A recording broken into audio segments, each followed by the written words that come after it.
Welcome home, neighbors. Welcome home, neighbors. Hello, neighbors. We're listening from Arizona, Florida, Maryland, New York, New Jersey, Minneapolis, California, Utah, Michigan, Iowa, Massachusetts, Georgia, Canada, our home resort is Animal Kingdom, Polynesian, Great Lake Tower, Old Key West, Riviera, Boardwalk, Alani Resort, Hilton Head, Boulder Ridge, Copper Creek, Grand Floridian, Saratoga Springs, Beach Club, and Wilderness Lodge. and you're listening to You're listening you're listening to my DVC voice. Well, welcome home, everybody. My name is Chad, and this is My DVC Points Live. And tonight, I would like to welcome Alicia back to the show. Hey, y'all. Hey, Alicia, how are you doing tonight? Happy to be here. Oh, good deal. And also, we have a brand new guest this week to guest co-host, and welcome Jim Robbins. Jim, Hi how are you there. doing tonight? Doing well. Oh, good deal. I'm glad to have you guys here. And tonight, we've got a pretty full agenda. We're going to start off with some countdown shares. And when are you guys going home next? So we'll hit that one. Then we're going to talk about a tribute to Bob Iger and do a little bit mini book review of Ride of a Lifetime. You know, he announced his transition this week. If you've read the book, shouldn't come as a shock to you. He kind of telegraphed that in that book.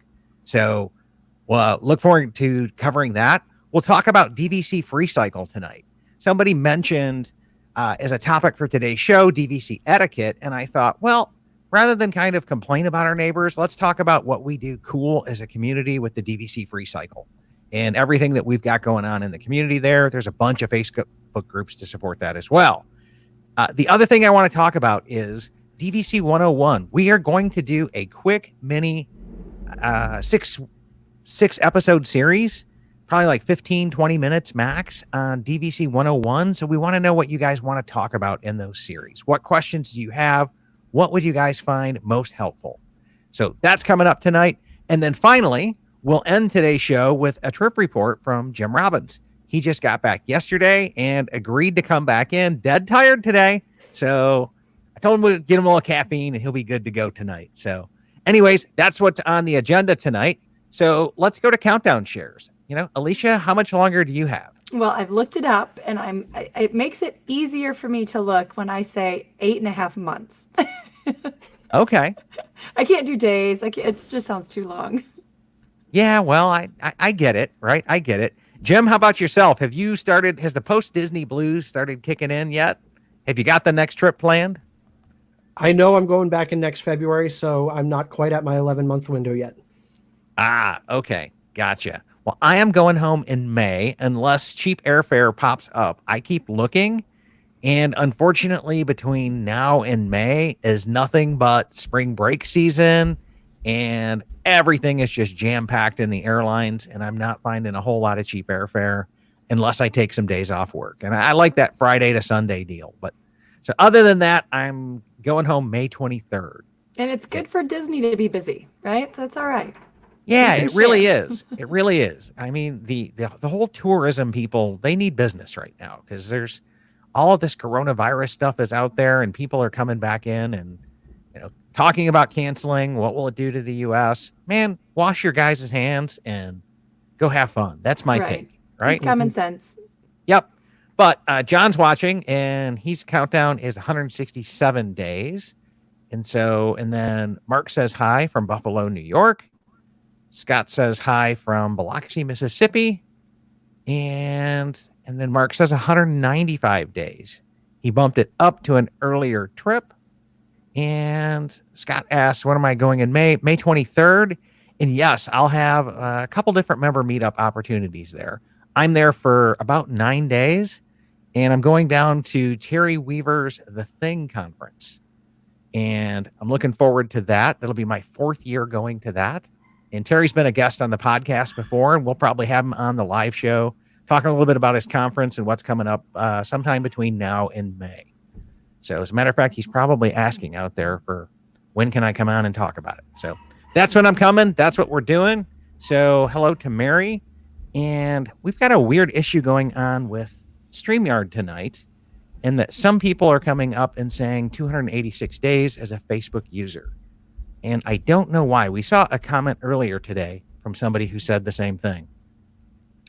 So, and Scott's saying 65 days. And Mary's going in 69 days and they can't come fast enough. Yeah, I hear that one, Mary. So, and then 321 days to the first Alani trip.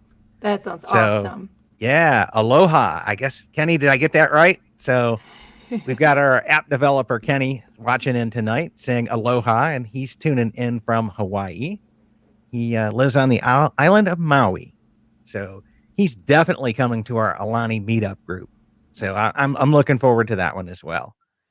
And so 74 days, and then Brandy's got 50 days, and Mike Hill's got 49 days. So yeah, I mean, we are DVC members, man. We are counting down the days till we get to go home. And that's always so much fun to kick off the show that way. And it looks like a lot of spring breakers going on out there. Yeah, it does. It looks like a lot of people are tuning in for that spring break season. So it'll be warm then. So that'll be nice. Oh, I'm telling you, I'm looking at my Apple Watch now. It's a balm chilly 41 degrees outside. It was a heat wave for March up here. Yeah, I know. It's like welcome to March. You're 41 degrees. So we're at least above freezing. So can't complain about that. Cannot complain about that. And anyways, moving on to this topic, Bob Iger announced that he is stepping down or transitioning this week to chairman of the board. And a lot of people had some mixed thoughts on it. Overall, I'm pretty happy about it. But I know, Alicia, you've read the book Trip of a Lifetime, right? Yes, yeah, and it was super fun. Like I did the Audible one, and that helped on my drives back and forth to Florida, and it was one of those that I couldn't wait to drive again for my shift, so then I could keep listening to the backstory. It was really interesting to see, like I would say the partnership with Pixar. I'd say some takeovers that happened in his path. Really, how he started was incredible. I mean, he was just an average Joe. He really was. And to really say, oh, I think I can try that, and let's try that. And he partnered with a lot of great people to make some good decisions, and they were very smart people. But like you said, it was not a surprise. Every book that I've read of his said, that he not only is looking forward to retirement, he was going to do it a while ago, but when they came out with Disney Plus, he was like, all right, I'll stick on for Disney Plus and get that launch. Yeah. So one of my favorite quotes from the book was the fact that he's talking with his wife and she keeps reminding him, hey, the average tenure of a CEO is less than 4 years. Okay. So if you're going to go in and take this job, you need to start making some changes today, like right away. Don't wait, because you'll be out of there before you know it. And I mean, what was he in there for? Like 10, 15 years, something along those lines? He did a lot even before he became CEO, though. I mean, he really had a lot of big moments, but yeah, he was there a while. And I don't think he's going to let it go, but I don't know. You think he could just be singing it and let it go? It could happen. It's my theme of the night, if you can't tell that. Got it. Well, I mean, through his transition, and I mean, in the memoir, he talks about when he came in that, who was it before him? Eisner, right? Yes. Everybody was a little discomfortable with Eisner leaving, and there's always a little discomfort with that. But I look at his deal and I went, man, you had one heck of a ride. You brought us Pixar. You negotiated that deal. You bought Marvel. You brought Star Wars. You got us to where we are today. And it's an incredible product, an incredible park, and something that we all love and cherish. And I'm looking forward to the next chapter. So, and if anybody hasn't seen it at all, definitely, check out how Pixar came about. I mean, that one was a kind of fun one. My favorite part of it is that how Steve Jobs was a big part of Pixar, and how Disney, their animators were doing the best they could, but then all of a sudden they looked up and they were like, wow, why is Pixar so advanced? And it was because of the technology that Steve Jobs brought to Pixar. So that's when that whole partnership of they really wanted to branch out and think bigger, and that was a hard moment for him to. And they kind of stole John Lasseter too, okay? Because let's just face it, the guy might have a couple of issues there, but he's nothing short of brilliant, okay? Yes. So he's good at what he does. Yeah. So what do you guys think on the Iger transition out there that are watching? You like it? You comfortable with it? Any reservations? And what do you guys think he's gonna do? Now that he's retired, where's he gonna go? What is he gonna do? Yeah, and I mean, we got to kind of welcome in Mr. Chapek here. So I'm excited and looking forward to what he's doing. I know people have said that he's got a reputation of cuts out there. I'm not too worried about it because I really think he's going to, keep things moving and take us to the next level. Now I heard. Now he was in there before, right? Wasn't he part of like overseer of Disney parks? Yes. Yep. Sure was. And I think there were some cutbacks in the time, which is what people were afraid of. But that's kind of my take on that. And let's see here. John says that he listened to the Audible version as well after listening to Disney Wars. Okay. I'm going to have to go back in and pick that one up. And John, what was that? Was that another person's perspective on that? Because I know he tells his perspective on all of it. Okay. And Kenny writes in that he's glad Iger is leaving on a high note. I'm ignoring any of the fear mongering around Chapek. And I'm with you 100% there, Kenny. I think after reading the book, he telegraphed this move. And I'm looking forward to him just making the move in the transition. And because, you served us well for 15 years. You did a lot in your tenure. Okay. And so John answers me saying that was all about the Eisner era. Yeah, Eisner had some difficulties playing nice in the sandbox. And that kind of comes up in his book where he's talking about he had to repair the relationship with Pixar.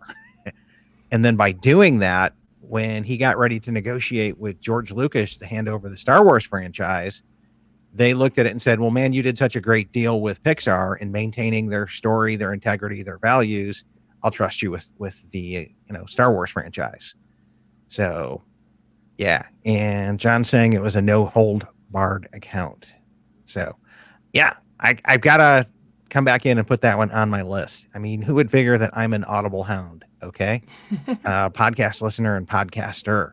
So Mary comments here that no one will make everyone happy.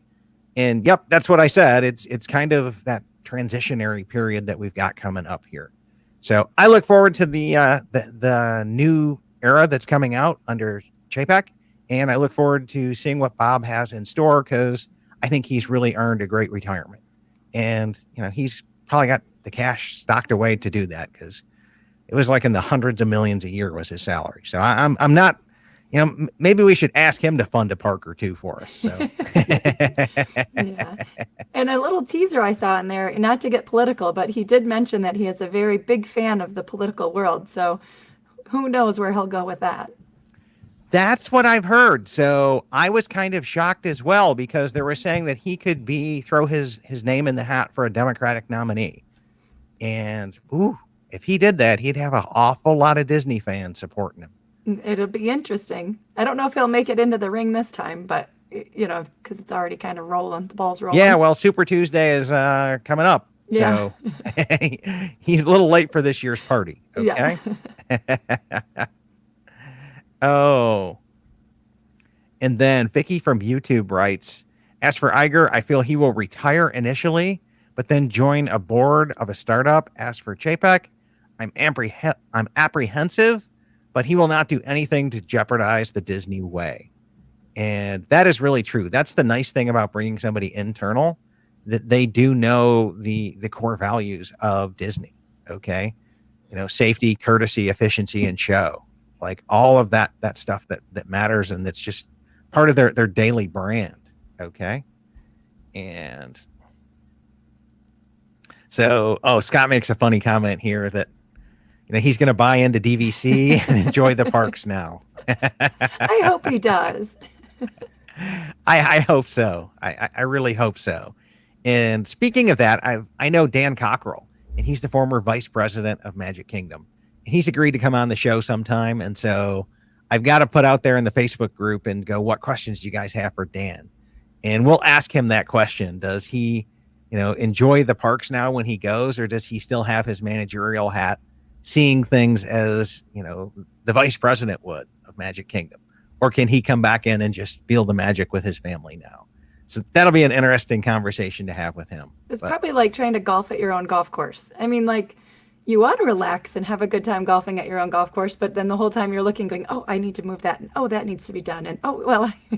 Yeah, it's just work. You just see all this stuff that's got to, you got to get done. Okay. Yeah. And then, Mark, I like what you're thinking here, that he should at least rent a cruise for all of the DVC Live people, right? We'll throw that in the suggestion box, and we'll see if he can make that happen, right? But that should go for anybody who wins the lotto too. I'm just saying. Yeah. Yep. So, and speaking of goodwill towards DVC people and your fellow neighbors, Mark, that's a great transition to our next topic tonight, and that's the DVC Freecycle. I'm curious out there, have any of you guys picked up something from the Freecycle or dropped something off from the Freecycle? Or do you even know what this is? The Freecycle it's part of like DVC culture now, where if we have leftover water or leftovers of any type, usually packaged stuff works better because it's still sealed, right? People take it down to the laundry rooms in DVC where the studio people would go to do laundry.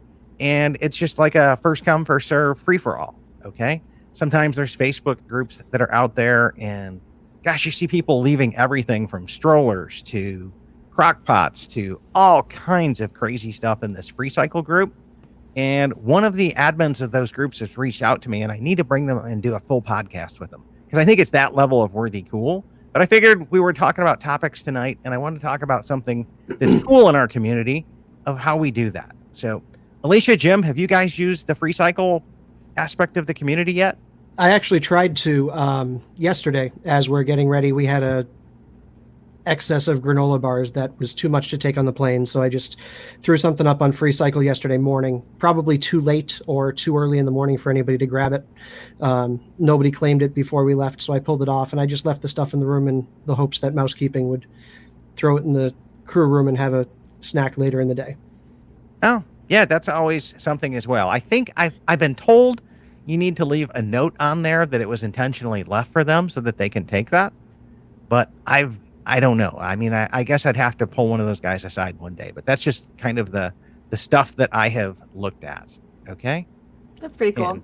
And being a camper, like for so many years, they did that, but it wasn't called free cycling, but they did on their own group pages, they would leave like chalk or different camping things that you would need, a lot of more food kind of stuff because a lot of people cook out over there. But now in DVC, it would definitely be helpful as well because now we have the big kitchens. So I could see that, especially if you have all of those snacks or if you are flying, that would be hard. I mean, look, you get so much stuff, and where do you put it all? Oh yeah, you've got to haul it all home, and you've bought all this merch. Okay, so if you don't plan on an extra bag or you pack with room for merch, you're not bringing any of that home. And then the other part of it is like, a water bottle. These are 8 cents at Costco. Okay. Whereas, they're $2 or more at Disney. So are you going to haul something home that's 8 cents here or just make it a nice gift to another family? Yeah. Okay. I mean, last time we were there, we even used the wheelchair for the entire stay that we were there. Somebody left a wheelchair. We borrowed the wheelchair. We brought it back when we were done. It was really helpful for my sweet little dad who would never rent one, but maybe they enjoyed it enough. We'll have to rent one next time. Yeah, I mean, that's kind of it. I know in our past, I think I picked up some water a couple times from the laundry room down there that people had left. And water is usually the thing that I almost always leave the leftovers on, because especially if I'm going Delta and I'm not checking a bag and it's all got to go through security, I can't bring it with me. Okay. And then the other part is it's just kind of a nice thing because people need to drink lots of water while they're down there in the Florida heat. Yeah. And so that's a really, really cool thing. Yeah. I mean, that helps with your health to stay hydrated too. So that would be good. Yeah. And we've done that. I think, Jim, we've left granola bars as well, full bags of things. And this last trip, so a friend of mine was checking into Kidani the same day I was checking out. And he's the guy who did all of the graphics that you see on the screen here. His name is Chris Shepard. His podcast is Go Mouse Scouts. And so Chris did all of the background graphics that you see and the DVC Live and all of that. So Chris did all of that. And so he was staying, and we kind of worked out a deal with some points and reduced rates, kind of a fun thing. So he was checking into Kidani when I was checking out. So I didn't even have to go leave it in Freecycle. I just bagged it all back up and then took it back down to Bell Services and put his name on it, and then shot him a picture of the turn-in receipt. So we were able to leave him quite a bit of stuff, and even the like the frozen stuff, like some leftover ice cream, I think, and I think I had some turkey sausage that I had left. Laura tried out the Instacart program that we've been talking about as well. So she had all kinds of stuff, and we had a lot of leftovers. So they really appreciated it because now they had a fridge to use it in, and it was kind of a nice thing. But had I not had that option, I would have definitely done that. So let's pick up some of your guys' comments on here. And so Looks like a lot of them have used it. yeah, and a lot of people haven't. So Oh, yeah, that's true. and Samantha is saying that she learned something new tonight that I had no idea Freecycle existed. So yeah, we're gonna have to get the word out there because I think it's something that's incredibly cool to do this. And Now, to do this, would you put it into the My DVC, or is there a separate like Facebook group that is called Freestyle? there's like 3 or 4 groups out there, and I just looked for them. If somebody who's listening can post one in the comments, I'll put it up here because somebody did ask that question as well, and we'll post that in there. But there's like 3 or 4, and they have 10, 15,000 people in these groups, and it's just a way to communicate, hey, I'm at the parks and this is there, right? And then Mary answers the question. She says, don't leave it in the room. That she says, I don't think they can have it. That's why I was thinking you needed to know, but we'll have to check on that. And Scott was saying, is there a Facebook group here that it's new to him? And Shannan comments, she goes, I wonder what mousekeeping thinks about this. How long will they leave stuff in there before they have to remove it? And you're talking about the laundry room part. I don't think it stays there all that long. Okay, if it hasn't been opened, then I think somebody picks it up and takes care of it. I've seen people doing alcohol on it, and I know there's a Freecycle group that I'm in for Alani, and one of the rules is to be a part of their group that you will never come back in and put your alcohol out on a Freecycle. I can see that as being a big risk in America. Yeah, Other countries probably not as big, but yeah, not other countries, but definitely here, you don't want to do that as well. And then Mary comments that she goes, I give my leftovers to workers in community hall or Bell Services. Those people are not paid well and they love it. Yeah, that's community hall people especially.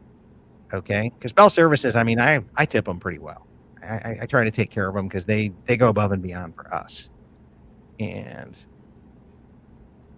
so Mark said, I once had 2 unused counter service meals. I posted it while I was waiting in the Copper Creek lobby to head home. A family of 3 came down and went to Roaring Fork to get them some meals. that's awesome. Yeah, that is really cool, Mark, that you're able to come back in and just say, hey, look, guys, I'll magic band you in some meals here. And that's the ultimate recycling there if you're doing the dining plan on that one. So let's see. And you can change your meal right into different snacks or something too. Is that right? I think you can convert that over to this. Okay. And, yeah, I think you can definitely do that thing. And so let's see, Mary saying DVC Freecycle is the name of one of them. And then Gina says, I'm on the DVC Freecycle page.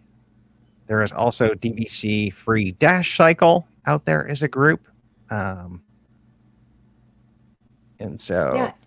And if you guys have used it, I mean, it'd be kind of nice. There was some things though that I was really surprised that were available to us as women in the bathrooms. If you get where I'm going with that. Whenever I went into a DVC resort, into their, even just the regular bathrooms, there was all the feminine products that are just hanging. I mean, they were there for free, like in baskets. And I was like, that was really nice touch that I never expected to have there.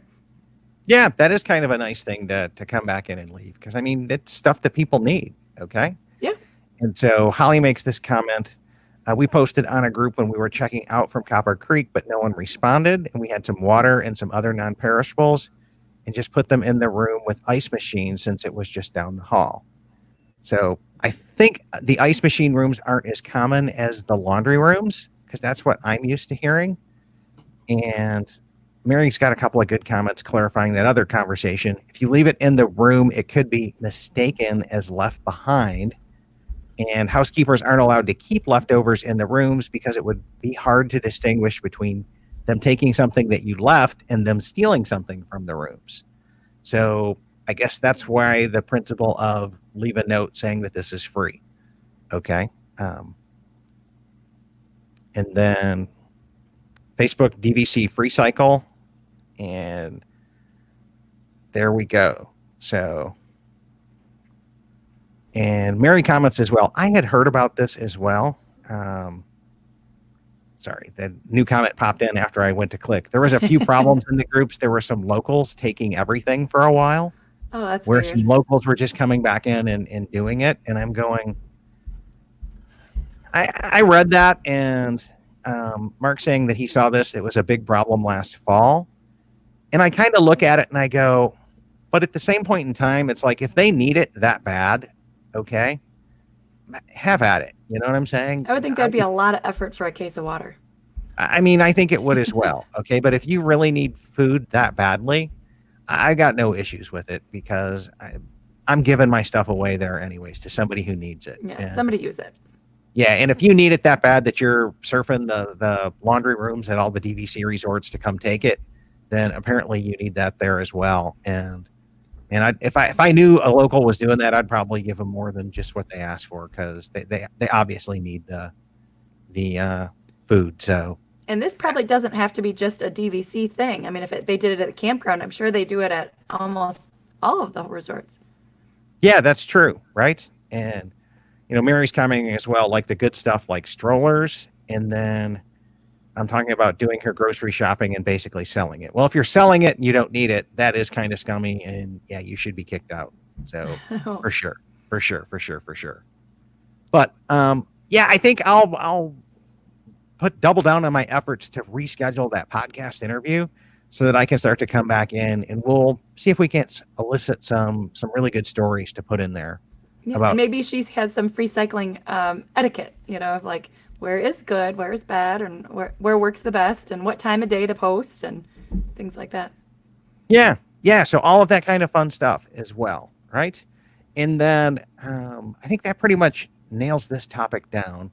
The next one I'm really excited about, because I've been thinking about this for a while, and I hear a lot of little tiny feedback here, but nothing really strong about doing a DVC 101 series, okay? Where we start to just come back in and create some YouTube content that's some videos, because our live show, for lack of better terms, it's flyby content. It's what we're talking about this week. But to create some really just strategic ones that are nice and tight on one topic, that'll bring a lot of SEO value to it. Because even if you care about, DVC Freecycle, that content was buried 20 minutes into this YouTube show. Okay. So this is more of a live show, but we're looking at creating some that'll have a longer effect and a better searchability and kind of help people. And I know Jim, Alicia, you guys are both somewhat newer members. You've been here a couple of years now, right? Mm-hmm. So I'm wondering what you and everybody else that's out there watching, what do you think would be the top 6 content topics that we should write if we were just to agree to like 6 of them? 6 shows. What would you guys put in there? What would you like touched? What is it that you see people asking about that you'd love to just be able to link a great little video? And when I say great little video, I mean, it'll be this, and then we'll do a screen share with some PowerPoint slides and really make it like I'm doing a professional presentation at work to kind of come back in and do that. So one of the things that I found helpful just from the podcast is getting tips and tricks on saving money throughout the whole thing, how to stretch and splurge, not necessarily just on points, but with dining and merchandise and various discounts that are available to us as members. Got it. So like a class on maximizing your blue card discounts. Yeah. Okay. Yeah, I think that one would be pretty well. I mean, who doesn't want to save money? And if it's a discount and it's free, that sounds like it was a great topic. So, yeah, Alicia, I think another good one is also on how to finance your DVC addiction, so that's been super helpful, of knowing that you can, if you do have to finance it, where other than Disney, if you aren't getting the 9.9 from Disney, where else can you look in order to either buy, used contracts or new contracts, or how to get more value out of those contracts? Oh yeah. I mean, Monera Financial sponsors our podcast, right? And so they definitely come back in and offer financing on new contracts. They offer finance. A lot of times they beat Disney's rate on brand new contracts as well. And so you just got to contact them about it and go through what all of their requirements are. But they do anything in the state of Florida. Okay. Definitely there. And then there's other resources if you're going to Hilton Head or Grand Cal or Alani as well. So there's another company out there that has sponsored our show in the past as well. We can hook you up with. So there's definitely some great options that are out there. So that's a really good one. And the other thing that I see that I'd like to discuss, that I see this in the groups a lot, is UShear as it relates to when you're booking your trip. That just seems to confuse people all the time, right? Well, I want to go in October 21. Okay, well, what's your UShear? That'll tell me what set of points you need to use to book that, because the reservation has to fall within your UShear, and you need the points within that year. So that's kind of how you have to figure that out. But that would be a great topic as well. So let's come back in and start picking up some of these comments here. So Scott is saying, UShear, especially for multiple, and I guess that's Brandy. People, I put my mouse over, I need to just click it first and then start to read it. Because I hover over it, start, and then somebody writes something and it bumps it. So anyways, Brandy is saying UShear, especially for multiple contracts. And yeah, we can definitely cover that one. And single year versus multiple year. And then Scott saying UShear and buying resale would be helpful. I want to do a whole podcast series on walking you through a resale purchase. So that one's been on my goal, and the agents are all ready for it, but we've talked to them quite a bit. So I think you guys have that one, but I really want to come back in and follow a contract. Okay. As it goes through negotiating stages. Okay. And then it comes into offer and acceptance. And then we move into all of the paperwork that has to go through it with the title company and the title insurance and ROFR, and just follow one through that complicated step so that people have a really clear idea as to what their expectations are when they buy that. I think that would be a really helpful one as well. I think on that same kind of line, but a little different thread, is to people who maybe are not DVC members yet that are looking into it, and the difference of buying direct versus buying resale, on what are the positives of both of them. Yeah, that's true. I mean, and I think that would be something that'd be really great for us to do, because we don't have a dog in that fight. Okay. I mean, I own both. I'm a fan of both, but I'm not trying to sway people one way or the other, because I love them both. Yeah. There's positives in both. Yeah. Yeah. Yeah. There's awesome things in both. Okay. You save a boatload of money with resale, but you get a lot of cool benefits buying direct. So, and how do you weigh those out? So that's an individual value deal, right? Brandy writes here, home resort buying in which one? Okay. And then Kenny says, the most common question he sees in groups is it worth it to go direct over resale? Which we just kind of talked about, right? What's the benefits and cons to both of them? And that's a value question. So we can tell you what we see as this and what some community sentiment is, but you ultimately have to decide what's best for your family. That's what we create content for, is to help you make an educated and empowered decision about what's best for your family. Okay. Brandy also writes, what resort is a benefit to have in 11 months? Okay. Because some of them have some really cool benefits. Like if you want a club level room, you darn well better own Animal Kingdom, and then it's a dog fight. Okay. Grand Flow, if you want a studio there, you pretty much have to own there, because those are gone at 7 months consistently. Grand Cal too, right? Yeah, Grand Cal as well. Okay. And Mark is saying how to use the points 11 versus 7 months, how UShear works. Yeah, I think that goes into our share banking and borrowing kind of questions. And Now, I don't know if we can, truncate it or make it small enough, but we talk about food so much and it's always such a hot list. Maybe the difference between meal plan versus Tables in Wonderland, versus, Blue Card discounts. Mm-hmm. yeah, that one would be kind of good. I think that's a little bit beyond 101. Okay. Because in order for you to get that, you have to be a member. Like you'd have to have the direct card to start talking about the DVC discounts there. Might help somebody, but I would hate to think that they bought direct so that they could get a discount on meals. Okay. It's nice, but it's not something I would, put into your planning process. Okay. Tina was just saying that she loved listening to the resort podcast shows and would love a show in each resort. Well, we are working on that one. And the good news is, Tina, the history of Vero Beach is now edited and will be uploaded tonight, and it will drop on Wednesday.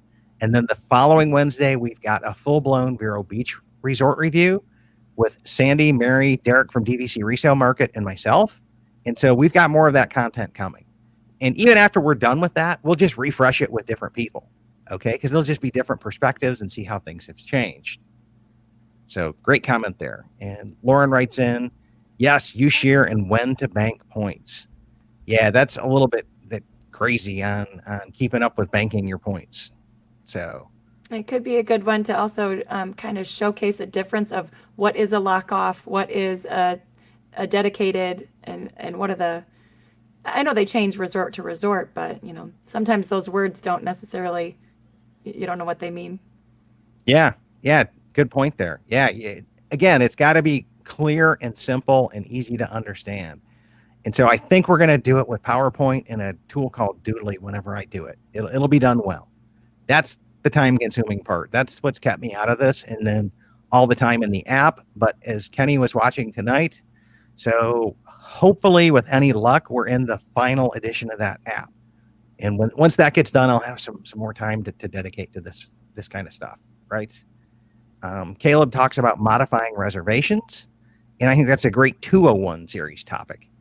Right. And then how to use point efficiently, getting the most out of your points. I think that's another great 201 level of class here. And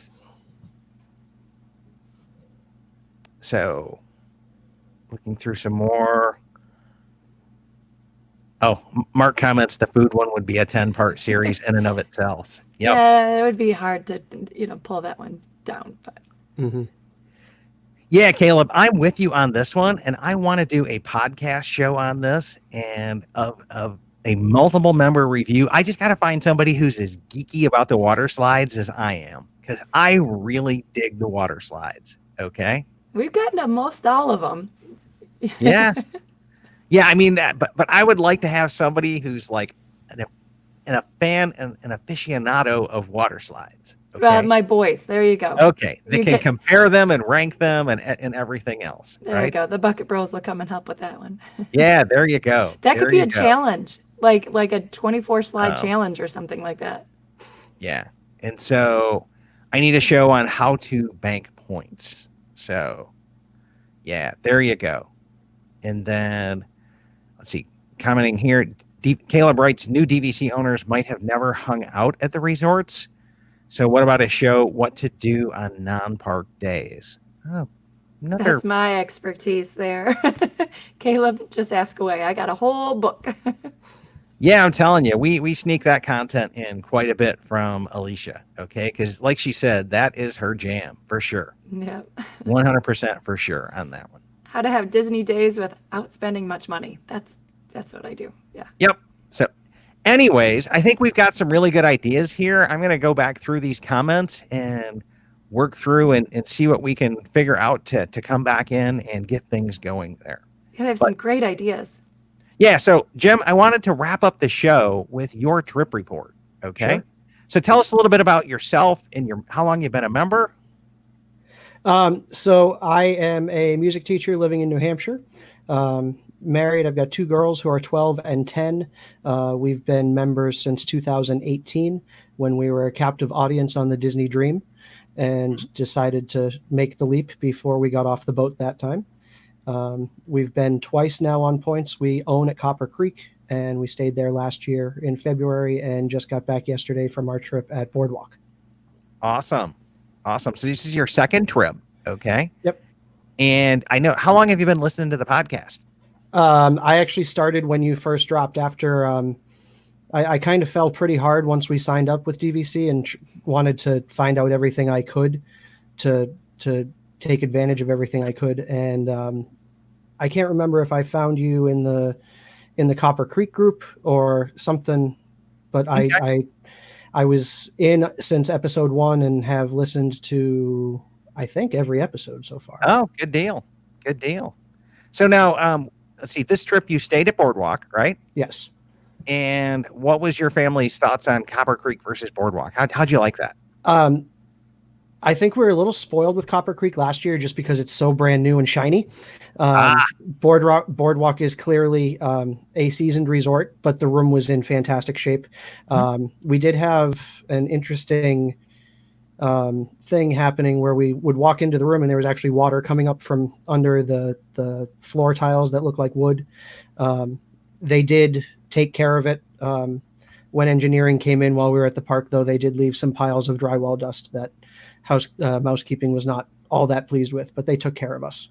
And I think we got 4 towel changes throughout the week instead of the standard 1. So that was nice. Oh yeah, that was really nice. So I'm glad to hear that they took care of you as well. And so thoughts on Copper Creek versus Boardwalk as a resort? Are you still like leaning towards the home of Copper Creek, or what did you like about Boardwalk? I liked the vibe. Being able to go to the Boardwalk and have the activity out there with the restaurants and the games, and the atmosphere was very cool. But I also liked the atmosphere at Wilderness Lodge, where it was laid back and not quite as active. So I would be happy going back to either place. We were also in a room that was a good distance away from the Boardwalk. We had a view overlooking the parking lot through a tree and over a small little pond, but it was a lot. Did you have a standard quieter. view room? Yes, standard view. Yep. Okay. Well, that's the reason why. So you saved on some serious points then. Yep. But I would imagine if you were over on the Boardwalk side, that it would be, depending on how well the windows are insulated, it could be tricky getting to sleep at night. Yeah, I've heard that as well. That's why there's a booking category there for Boardwalk. Okay. Mm-hmm. Now, the good news is from where you were staying, it was a really short walk to Hollywood Studios. Did you guys try that? We actually didn't walk to Hollywood Studios. The first night we were there, we hopped on the Skyliner and I fell in love. And they need to put that thing all over Disney. Oh, amen. Preach it, brother. Preach it, right? Yes. Move over monorail, right? Yep. There's a new king of Disney transportation in town. Absolutely. So the first night we were there, we took the Skyliner over to Caribbean Beach and just turned around and came back. But on what was supposed to be our light day, we wound up taking it over to Hollywood Studios the whole way. And it was, again, just absolutely awesome. Yeah, I could see that because it's a lot of fun riding it. I like the views. I like the breeze that comes through there. Oh, yeah. I was very surprised at how breezy it was. I mean, I like that it's a personal transportation, that you're not all crammed in there and trying to fight for, breathing space on a bus or a monorail. Yeah, and I think you mentioned this when we were talking earlier this week offline about today's show, is that's one huge benefit of that over the bus or the monorail is your family has your own little contained unit.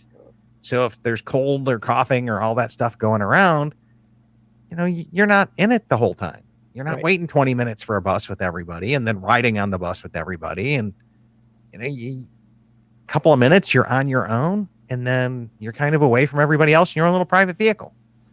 So that's another really cool thing as well. So, Jim, I haven't been there, but all I know of that resort is the creepy clown pool. So do you like that pool better than Copper Creek? That's a tough call. I didn't do a whole lot of swimming when we were at Copper Creek last year. My girls did, and they enjoyed it. But when we got there on Sunday last week, it was swimmable weather. So we checked in, and there they are. They jumped right in. rode the Creepy Clown slide. They convinced me to go down the slide, and I'm not a huge water slide person, but I enjoy them. And this one was good. I liked it. My 12-year-old, who's waving there on the left-hand side of the picture, she came down and said it was slow. And I went up, and I will disagree with her. I thought it was great. Granted, I'm a larger American, so I might move a little bit faster due to gravity, but it was definitely not slow by my standards, and something that I would do again and would have loved to do again this week if it wasn't in the 60s. Oh, well, that's the downside of going in February. Yeah. You can never tell if it's going to be too cold to come out there, although the pools are heated. So, yeah. And they had a hot tub as well? They did have a hot tub. It's actually kind of right behind the creepy clown head in the picture. And we just, again, something else I've picked up from the podcast is this wonderful thing called Community Hall. And I wish we had known about it sooner, because we would have spent a whole lot more time there. We took advantage. We actually had a DVD player in our room and rented a couple movies a couple nights. And after we came back, and there's a nice little pool there and a nice little hot tub at Community Hall as well that I would have liked to take advantage of, but did not. Yeah. Nice. The one over when we were at Old Key West was even, I think they said it was open 24 hours. Oh. Yeah, it was interesting. It was confusing because it said Community Hall closed at 10. I don't know if that meant just the building or the pool too. So picking up a couple of user comments here, or listener comments, Caleb writes in that he loves the Skyliner. And Scott writes, I was skeptical about the Skyliner, but once I rode it, I'm a big fan. And so Lauren writes in and says, I've only been on the 2 slides at Walt Disney World, Kidani and Boardwalk. I felt Kidani had a faster slide. I've heard the Kidani, like everything over there, their water area is like one of the best. Yeah, I don't know. I felt like Creepy Clown was up there. I ranked it. Kidani's up there as well, but I mean, they're both my top 5. Okay. And Caleb writes in, does the clown have a name other than Creepy, or is that its official name? And Caleb, I think the official name is the Keister Coaster. Okay. But in DVC fandom, we all know and love it as the Creepy Clown slide. So I was just lucky that the first time I took my kids in, I didn't let them see the front of the slide, where, you're getting puked out of the clown's mouth. And I snuck them up the backside and got them to go down the slide first. Okay. Except I was down there waiting to catch them when they came down so that I could go, yep, see, you don't have to have anything to be afraid of. You've already been through the Creepy Clown slide's mouth. You're cool. Now, is this whole like circus kind of thing from like Dumbo, or like how does it fit? I think it's a like early century, pre-1950s Coney Island, Atlantic City type vibe. Maybe vaudeville is where the clown came from, or a carnival, because the bar behind it, you can see in the picture, the Leaping Horse Libations is kind of a big top theme, so they're going along with that, I think. Yeah, I think it came from Michael Eisner's background when this was developed. He had spent some time as a kid in Atlantic City and on the boardwalk there over in New Jersey. So that's kind of how they themed this area. And same thing with Beach Club as well, with the New England theme. He had spent some time up there and kind of said, hey, I think these would be great resort ideas. And I have to agree with them. They're phenomenal resorts. Okay. One of the nights we came back, it was early enough that the pool was still open. So the girls and my wife went out, and I headed back up to the room, and I get a text from my wife after the sun had gone down, and she said, the clown's eyes light up. And I said, oh, that's cool. She said, no, it's not. She wasn't a fan of the nighttime Creepy Clown. And we actually, we had 2 meals over at Yacht Club and Beach Club as well. And when my girls saw the slide over there, they said, can we stay here?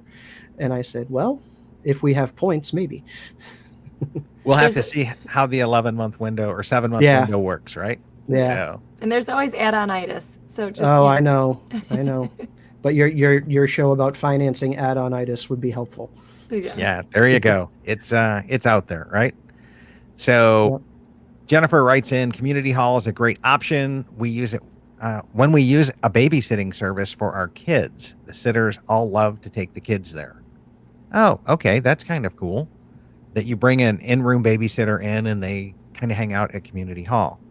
I've never thought of that. So, and Scott's saying he's a big fan of Poly Slide. And I like that as well. I thought it was kind of dark because the whole thing is encased in concrete. And Mary's saying that her daughter loves BLT Slide and she likes it because she can watch her from the pool. Okay. Yeah, that is kind of nice. You kind of climb right up the backside of that facing the pool. Whereas a lot of them, you have to go off behind. And I know Shannon's talked about her son really liked Jumbo because he could go the Jumbo slide while they were in the pool because you could almost see him the entire way. There's not a lot there. Linda writes, she loves the clown for 20 years. Her daughter-in-law hates clowns, but only stays at Boardwalk. So good job there, Linda. I'm liking it even as well. So I just posted not long ago. I need me some creepy clown slide. It was our first DVC check-in, and we haven't been back since. So we're kind of overdue for some creepy clown slide. But and now that's when a little bit easier to get in at 7 month then? Yeah, I booked a 1-bedroom at 7 month with no problem. I was very pleased with that. I figured it would be a little bit harder, but it went through well. Got it. So what other kinds of fun things did you end up doing on your trip here, Jim? We didn't do Animal Kingdom only because it's not a huge favorite of ours. We did Epcot, which was very interesting in the Future World side, given all the construction. But all the attractions were still open. Mouse Gear's in a different place. Still a pretty good size. Still got a good number of things in there in terms of merchandise. I think not having Electric Umbrella is going to be a challenge just because they lost that quick service, though they do have a quick service in the Odyssey building now. And having never been in there and having walked by it every year for the last 5 years and wondering what it was kind of nice to go into the Odyssey building and say, hey, this is neat. But, like I said, all the attractions in Future World are open. I actually rode Soarin' for the first time. The last time I went in, I followed the family in and I looked up and I said, I will see you on the other side. And I said, let's do it this year. And I very much enjoyed it and will gladly go on it again next time. So I'm curious then, you said Animal Kingdom, did you like Soaring, right? I did like Soaring, yes. Okay. Because the next step up from that is Flight of Passage, right? I've heard, and all of my girls loved Flight of Passage. I didn't ride it last year when we went for the same reason. But it might take me a little bit more convincing on that one. My wife has a pretty good gauge on what I can and can't handle. And I think she's still kind of on the side where I'm not quite ready for that one. Okay. Now, you said you're pretty tall, right? How tall are you? Oh, I'm not tall. I call myself vertically challenged and horizontally gifted. Because I heard sometimes Flight of Passage, really tall people have, that there's like a height limit or their legs or something. Yeah. Oh yeah, us poo-sized people have some challenges on it too, right? So we took a trip to the other park in Orlando on Tuesday, and they had one of those test seats outside one of the roller coasters, and even if I had the guts to get on that roller coaster, I wouldn't have been able to. Wow, really? It was, and it was only by a fraction of an inch, but it was tight. Yeah. Yeah, every one of them is built differently. Yeah. But now here in the picture, I had to put this one up on the screen because you're showing my Dole Whips there. Yeah. Right? Yep. That was I can't remember the name of it right now. It's the one next to the Aladdin's carpets. In Magic Kingdom? Yeah, in Magic Kingdom. Aloha Isle, That's the one. Yeah, Aloha Isle. And we had been over at Storybook Treats earlier in the day, and I noticed that they had Dole Whip there, and they had lime Dole Whip, and I'm like, wow, that sounds good. But I want the OG. I want the pineapple. Oh, man. So So we had a fast pass for the Jungle Cruise, which is actually, we were there the day the Jungle Cruise sank. And I didn't know the Jungle Cruise sank. oh yeah. Yep. We popped open the app to see what wait times were and noticed that the Jungle Cruise was closed. And we said, "Oh, what shall ever we do?" So we checked in with the guest services folks, and they said, "If it opens, then you're good. If it doesn't, we'll hook you up. Don't worry." But it opened just about a half hour before our fast pass window opened, and we got on, and it was everybody's first time riding the Jungle Cruise, and we had a grand old time.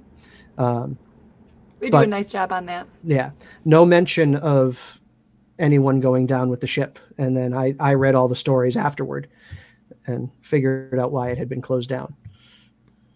Yeah, that was an interesting and unfortunate deal. So, Yeah. I mean, stuff happens, and it sounds like Disney took care of it. And I don't know that I recall ever hearing that happen before. So this just had to be a one-off deal. Yeah. And then interestingly, the next day, there was a collision on the People Mover. Oh, man. And yeah, it's like, what's up with, I think this is like the curse of Chapek or something. Well, right? that's a friend of mine is a very, very, very large fan and a travel agent as well. And he blamed both of them on the transition. And I just laughed at him.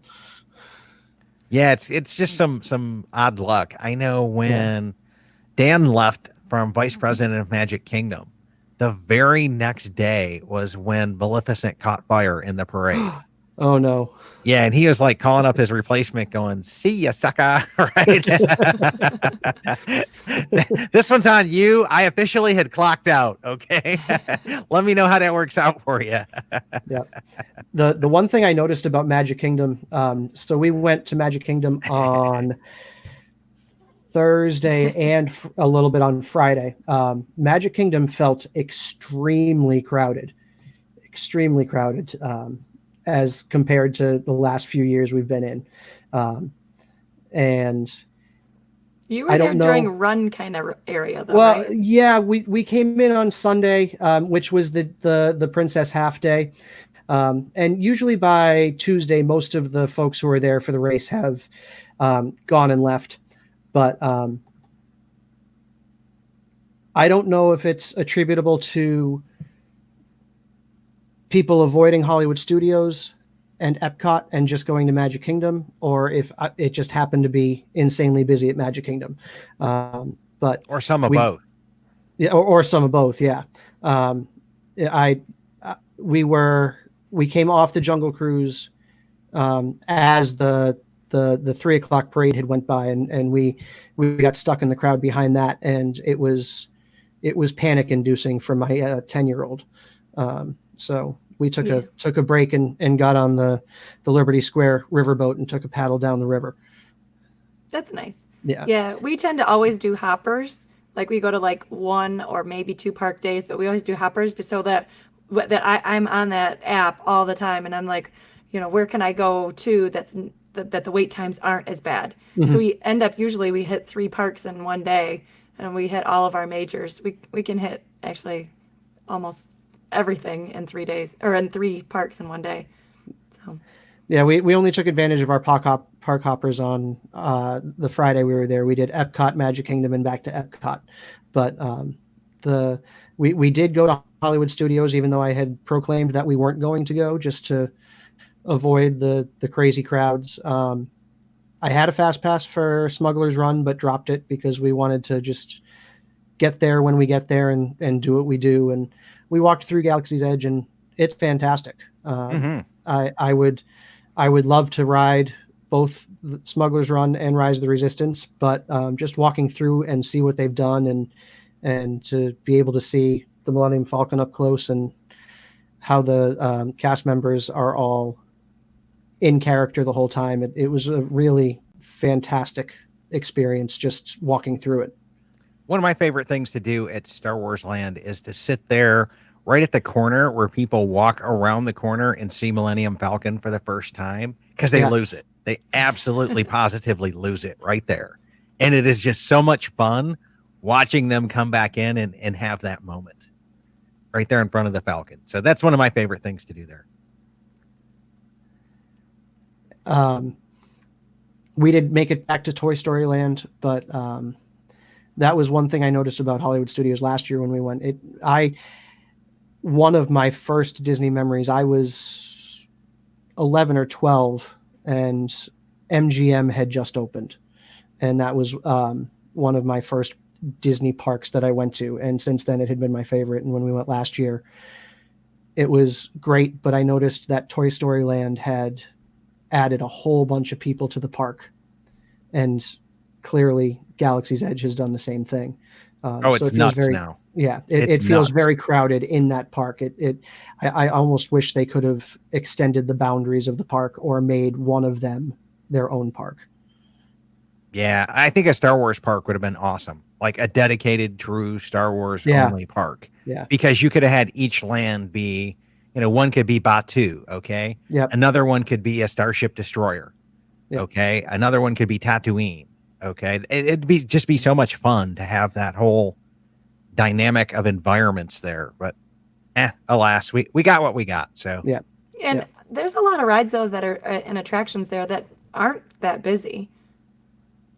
And I love the shows there, too. Yeah. Yeah. Well, I still like Hollywood Studios a lot, but I think once this whole Rise of Resistance boarding group deal blows over, because that's really creating a cluster jam of people there. You have to rope drop it, and then you don't know when you're going to be called. Even if you have like 60 something, it could be 2 hours or it could be an hour before closing. Mm-hmm. Okay. Yeah. And you're not allowed to leave, right? You are allowed to leave, but you have an hour to get back. And on Disney transportation, it can take an hour and a half to get back from some places. Right. So you never can be sure. Okay. So people just hang out in the parks, and that's kind of a mess there, in my opinion. Yep.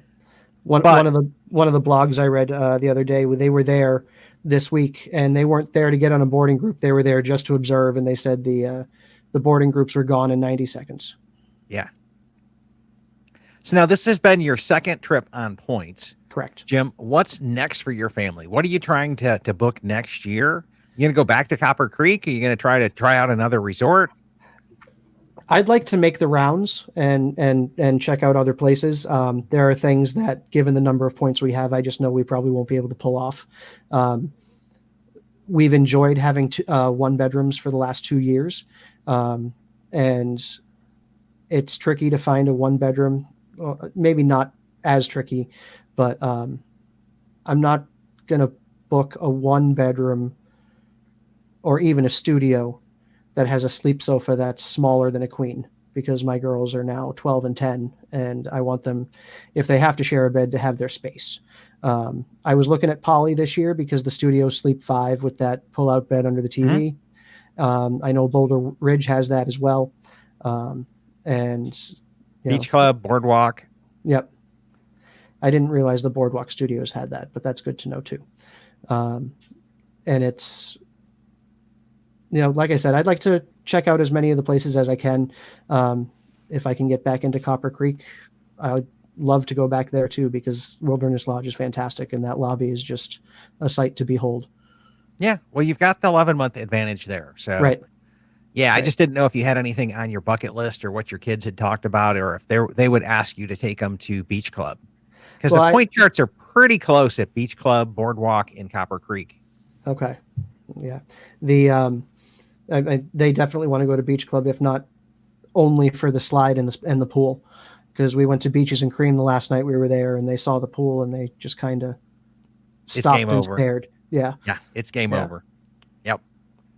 Oh, good deal. So does anybody out there watching have any questions for Jim about his trip before we kind of put a wrap up on today's show?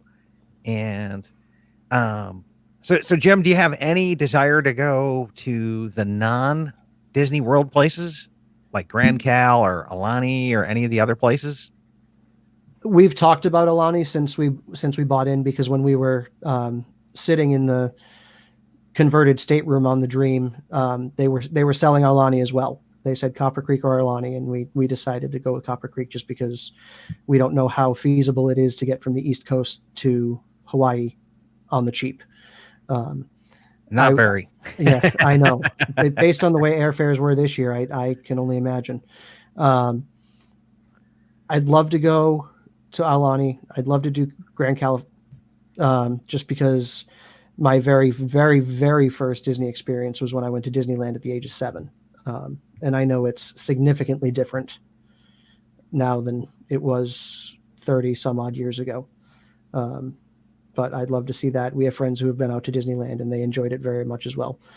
But hearing what you guys have said on the podcast, I know it's a very different experience in terms of the bubble. Yeah. It's still really cool out there. Grand Cal is in one of my favorite resorts, really, really high up there. And DCA is my favorite park. And so that kind of pulls it right there as well. And Gina just asked the question, or the land, and you just covered that one. Yeah. But Mary asked the question, did you get to one of the cool milkshakes at Beaches and Cream? So I had heard about Beaches and Cream through the group in the podcast. And when my ADR window came and I was able to get it, I grabbed it, and had been preaching about this kitchen sink thing. And my 10-year-old was absolutely convinced we were going to get the kitchen sink when we went. And no sooner had we sat down than they served a kitchen sink. And I looked at it and I said, I'm scared. So we didn't get any of the fancy milkshakes. We didn't do the kitchen sink, but we all got our own sundaes and they were quite good. But I also got my handy dandy Star Wars mug. Oh, I love those mugs. For my resort refillable one.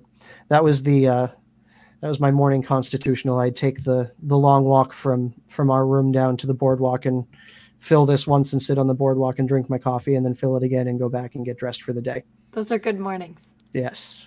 Yeah, really and good. Being a teacher, I'm used to being up early before everyone else. So I let them sleep and went and caffeinated. Good deal. And Mary follows up with that. She goes, that's why the milkshakes are fun. Yeah.